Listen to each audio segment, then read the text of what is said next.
Hi guys! Good day to all! So for today's video guys ay gagawa po tayo ng sweet. So ang sweet na ito ay tinatawag nating Florenta. So ayan po ang ating Florenta and sesame. So ang paggawa lang ito guys no 1:1 o 1 cup Florenta and 1 cup sesame and i-mix lang po natin guys. Ayan. Paghaluin lang natin sila and then ito naman ang ating tray. So dito ko siya ihuhulma. So maglalagay na nga ako guys at ibibake po natin ito. So ayan. At i-press lang natin siya para masiksik siya sa loob. Ayan. Nung malagyan ko na nga guys ay ibibake na po natin ito sa 10 minutes sa 300 degrees Fahrenheit.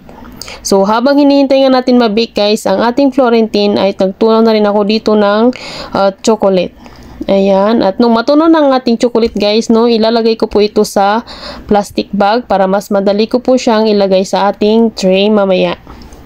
So, at nung matapos na nga mabake ang ating Florenta guys, ay ito na nga, kinuha ko na siya. At hinintay ko siyang lumamig para tanggalin po natin siya sa kanyang tray. At ito na nga ang itsura guys pag naluto na siya. Ayan, golden brown. Ayan, at tinanggal ko na nga sila lahat sa kanyang tray dahil yung chocolate naman ang ating ilalagay. Ayan. Masarap kaya yan guys. Super sarap. Ayan, try nyo din gumawa yan guys, no? Kakaibang sweets. Napakadali lang siyang gawin. Ayan.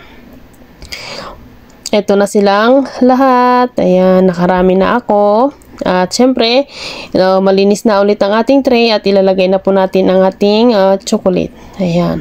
At naglagay na nga ako guys sa ating tray ng ating chocolate at wag po natin itong punuin. Kalahati lang po guys no para ilalagay din po natin dyan yung ating Florentine na naibake na po natin. So ayan na siya. So iayos lang po natin yung chocolate and then ilalagay po natin ang ating Florentine na nagawa na. So ayan na po siya guys.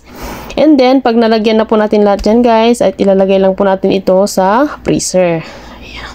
Para tumigas po siya. Diba guys? Oh, sarap. Ayan na po siya. Ilalagay na po natin sa ating freezer. And then after ng ilang minuto, ito na siya guys. Pwede na siyang tanggalin. Ayan, yummy yummy na yan. Ayan na siya guys. At kung mayroon kayong bisita, ayan, pwede nyo na siyang iserve. Ayan, pang bisita or pwede ring pang benta kung gusto nyo. Ayan, napakasarap yan guys kasi sesame yan siya. Ang magpapatamis yan dyan guys is yung chocolate na ating inilagay. So hanggang dito na lang guys ang ating video for today. Sana may nakuha kayong idea sa mga sweets at napakadaling gawin lamang. Ayan, thank you guys for watching.